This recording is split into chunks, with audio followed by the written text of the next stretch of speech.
Hello friends, welcome back to my channel. তোমরা সবাই কেমন আছো? আশা করি খুব ভালো আছো। আমিও খুব ভালো আছি। তো আজকে দেখো সকালের রান্নার সকালের ব্রেকফাস্ট নিয়ে চলে এলাম। তো কী বানিয়েছি আজকে দেখো, আজকে আলুর পুর ভরা একটা পরোটা বানিয়েছি। তো দেখো এখানে আমি আটাটাকে মেখে নিয়েছি, এখানে ময়দা না, যেহেতু আটা দিয়েই বানিয়েছি। তো আটাটা মাখিয়ে নিয়েছি, এবার সবজিগুলো কেটে নিয়েছি। কড়াইয়ের মধ্যে দিলাম গোটা জিরে, কুচিয়ে রাখা পেঁয়াজটা একটু ভাজা ভাজা করব, নরম করে ভেজে নিব।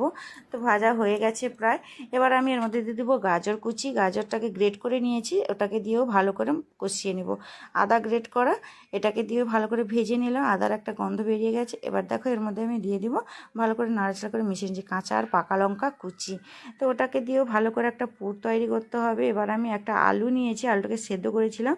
তো হালকা আমি হাতে ম্যাশ করে দিচ্ছি, যাতে আলুগুলো ভালোভাবে লবণ হলুদ ঢুকে যায় ভেতরে। তো যাই হোক, আলুগুলো ম্যাশ করা হয়ে গেছে। এখন আমি এটাকে ভালো করে মিশিয়ে নেব। তো আমি সেদ্ধর সময় লবণটা দিইনি, তো এই জন্য লবণ, লঙ্কার গুঁড়ো আর দিয়ে দিলাম একটু ধনে পাতা কুচি দিয়ে ভালো করে মশলাটাকে কষিয়ে নিলাম। কষানো হয়ে গেছে, আমি একটা সাইডে রেখে দিয়েছি পুর তৈরি। এবার এদিকে দেখো একটা তাওয়ার মধ্যে দিয়ে দিয়েছি, কড়াইতে বসিয়ে দিয়েছি গরম হতে। ততক্ষণে আমি লুচিগুলো লেচি আকারে কেটে নেব। লেচি আকারে যেভাবে রুটি সেমভাবে আমরা বানাই সেভাবেই রুটি বানাতে হবে। যেহেতু এটা আটা, তো ময়দা না, লুচির মতো হবে না, রুটিই হবে। তো রুটির মতো বেলে এবার এটা আমি কড়াইতে রুটির মতো ভেজে নেব। তো দেখো সবগুলো সেমভাবে আমি এরকম হালকা হালকা রুটির মতো হয়েছে, এবার তুলে নিলাম। তো এক সাইডে থাক, এবার আর একটা সেরকম থাক।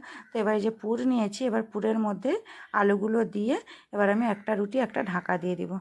এবার দেখো এটাকে আমি এই রুটিটা তুলে এবার ওইটা দিয়ে দিলাম। তো কড়াইয়ের মধ্যে একটু দিলাম তেল, এবার রুটিগুলো দিয়ে এবার দুপাশ ভালো করে লাল লাল করে ভেজে নিই। তো রেডি হয়ে গেল আজকের জলখাবার।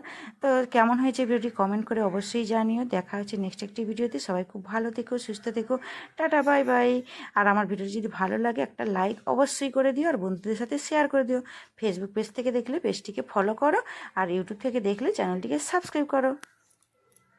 তো দেখো কত সুন্দর একটা হেলদি জলখাবার রেডি করে ফেললাম। তো এটা সস দিয়ে বা আচার দিয়ে খেতে দারুণ লাগে।